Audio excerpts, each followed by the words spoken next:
Hello, it's me, Norm, again from mybeerquest.com. And I understand that the lighting is probably not too good here, but okay. This is my friend Paul. I don't know if you remember Paul from past expeditions here. Paul had recently been to the East Coast, to Pennsylvania, and brought back some beer for me to try, so we can try together. This next beer, actually, I have tried when I've been on the East Coast, but we can't actually get this on the East Coast, which makes these sort of special. And I'm actually surprised that we can't get this one on the East Coast or on the West Coast. A lot of people I know from the East Coast, when they come out here, they can't believe that it's not available everywhere, because it is quite a big brewery. So why don't you... Sure. Okay. Well, we're going to sample Yuengling today, and Yuengling is actually one of the largest and oldest breweries in the country. I think from 1829, if I'm not mistaken. So, how'd they get by brewing beer all that? Because it was illegal for. Well, yeah, during Prohibition, that's true. Yeah. So how'd they? Well, they actually created what they call near beer, and near beer is 0.5% alcohol. So I guess they were able to slide by the rules.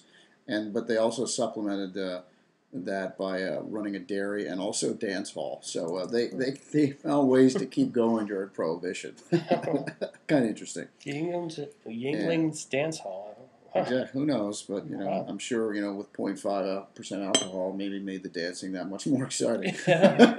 Maybe people got their groove on. I don't know. Okay, well, let me. Get this right here. This is what the label looks like. It has it's still American-owned company, which is kind of rare to find in a major brewery nowadays, because a lot of the bigger breweries are no longer owned by American companies. Right. They're all like all the regional beers are, of course. So this is kind of, I guess, the best of both worlds. It's kind of a big brewery and a regional beer at the same time. And it's like the second largest brewery to the Boston Beer Company. Oh, really? So that's kind of interesting. I'm wondering why we can't get it here in California. Well, my guess is in time. I think that'll happen because around 2000, I think around there, they opened up a plant in Pottsville, Pennsylvania, which is like Central PA, if I'm not mistaken. Yeah, that's where this one's from. Apparently, the one that you brought. And then distribution of Pittsburgh, where I'm from. Go Pens, is it's become like the beer of choice. So I'd say within the last 15 years or more, it's just been the beer to go for, and you see that more over anything else. Didn't they buy somebody else recently, like Stroh's or somebody? When they opened up their Florida market, they did. Yeah, they bought the Stroh's plant in Tampa. So that's my point: is they are expanding. So I think in time, and that was just recently, or a couple years ago, I think, something like that. So you probably will see it on the West Coast at some point. Be my guess. Yeah, well, I've had this before when we went to the East Coast. I never actually. Done a review on it, so it's a twist off. So I'm just going. Which is convenient. Oh, that was a lot easier than that. Don't work that hard. Most of the time, I'm wrenching my hands trying to get the twist off. Okay. And I've been reading about this beer for a while.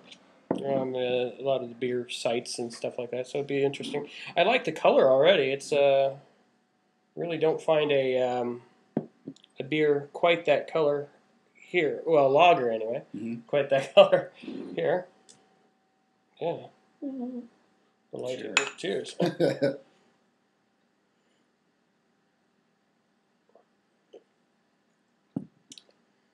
that's refreshing. That's, it is. A nice crisp taste to it.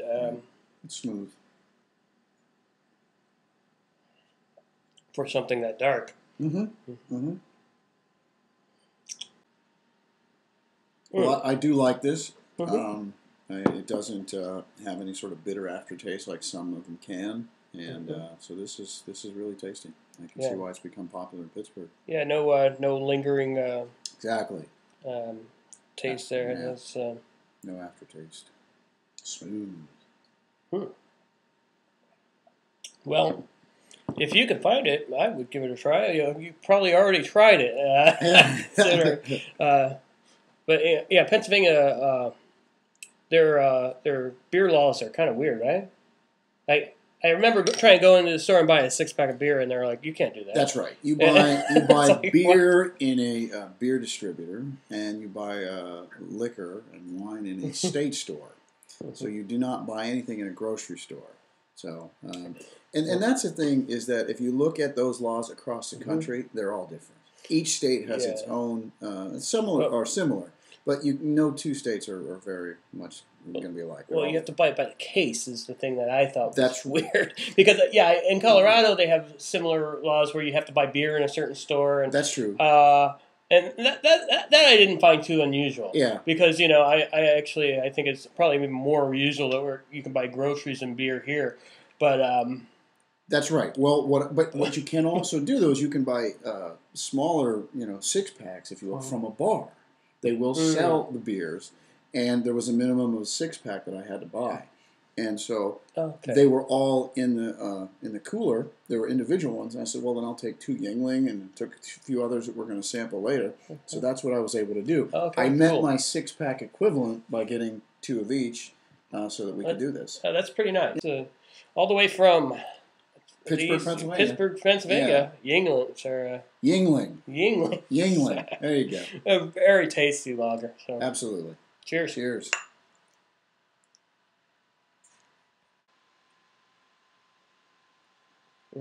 Norm, you forgot your tagline. Oh, enjoy your beer. Yeah, there you go.